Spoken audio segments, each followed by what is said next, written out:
Buen día para todos. Hoy compartimos el Evangelio de San Marcos, en el capítulo 8, versículos 27 al 33. En aquel tiempo Jesús y sus discípulos se dirigieron a las aldeas de Cesarea de Filipo. Por el camino preguntó a sus discípulos: ¿Quién dice la gente que soy yo? Ellos le contestaron: unos Juan el Bautista, otros Elías y otros uno de los profetas. Él les preguntó: ¿Y ustedes quién dicen que soy yo? Tomando la palabra, Pedro le dijo: Tú eres el Mesías. Y les conminó a que no hablaran a nadie acerca de esto.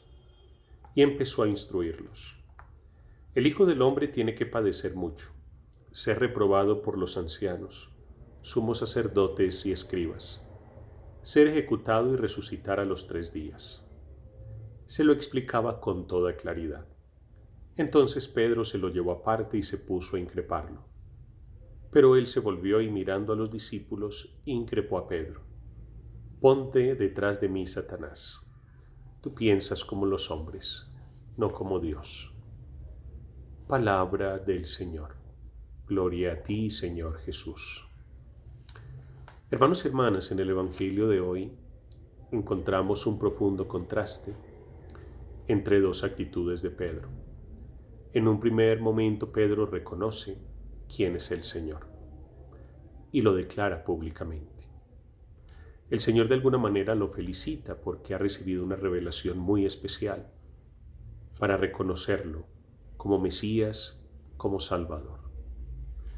Pero a renglón seguido, cuando Pedro escucha lo que el Señor tiene que padecer, sufrir en Jerusalén, de alguna manera Pedro sintió que esto no podía ser. Y le dice al Señor que esto no le puede pasar. Y es aquí donde vemos el contraste. De una felicitación pasa el Señor a reprender a Pedro y le dice: apártate de mí, Satanás.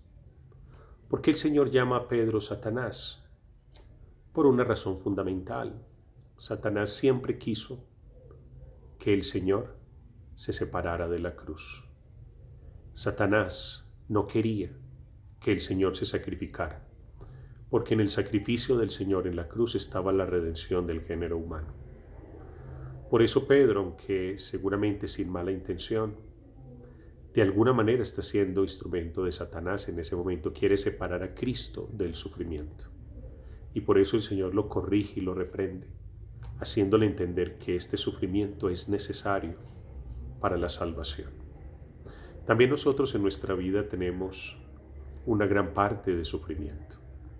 También nosotros cargamos con nuestra propia cruz. Pidámosle al Señor la sabiduría de la cruz para aprender cómo desde lo que sufrimos y desde la prueba de la cruz que cada uno de nosotros lleva en nuestra vida, hay crecimiento, hay purificación, hay cercanía con Dios.